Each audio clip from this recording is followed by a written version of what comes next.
Bonjour à tous. Alors aujourd'hui je vous présente une nouvelle vidéo où nous avons récupéré une colonie de frelons asiatiques sans utiliser de pesticides. Alors effectivement, pourquoi ne pas utiliser de pesticides? C'est la technique la plus simple, couramment utilisée par les professionnels de la désinsectisation et relativement efficace. La différence est que moi je suis un scientifique et je travaille sur le frelon asiatique. Donc en fait, avec mes collègues, on récupère des colonies dans l'environnement, dans des bâtiments, sur des arbres par exemple, dans des buissons. Et l'idée c'est de ramener tous ces frelons au laboratoire pour pouvoir les étudier. Donc ramener les frelons vivants.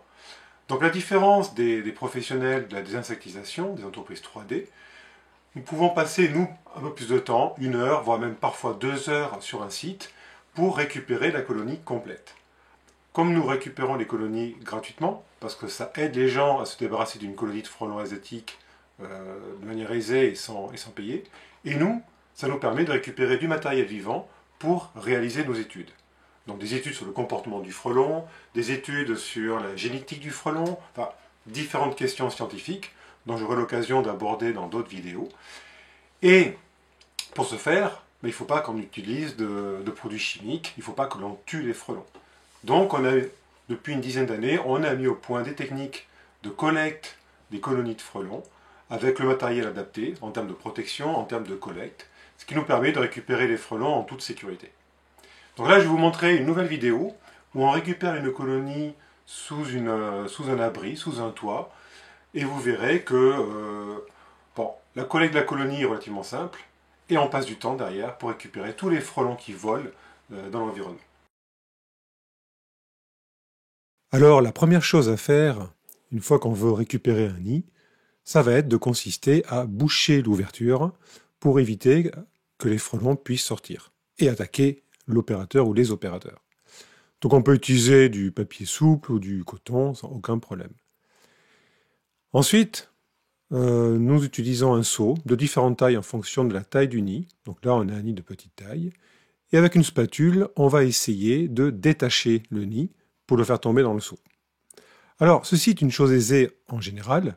Je vous engage à aller voir une vidéo que j'ai déjà mise en ligne où le nid a été retiré de manière plutôt facile. Mais celui-ci, il a donné un peu plus de soucis. En effet, il était fixé sur 2 parties en bois du toit, également un peu sur les ardoises.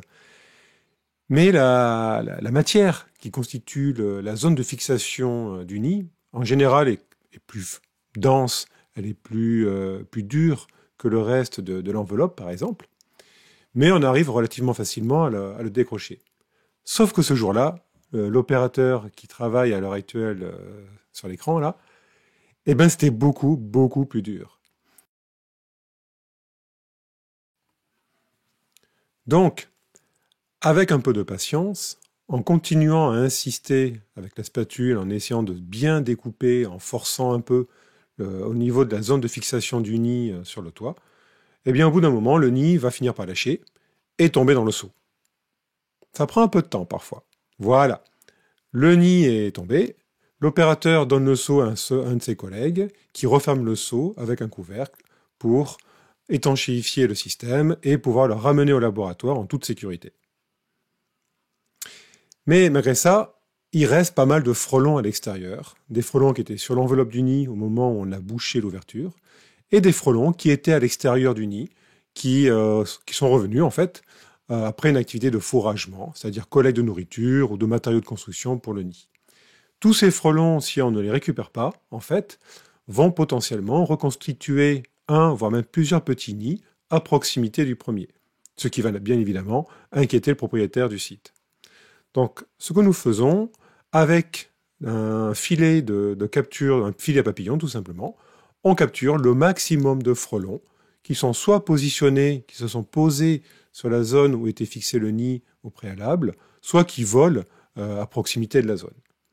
Donc en fait, ce que l'on fait, c'est qu'on peut passer 1 heure, s'il faut, parfois même plus, à capturer ces frelons et à les transférer du filet vers un flacon de collecte et de transport en toute sécurité derrière.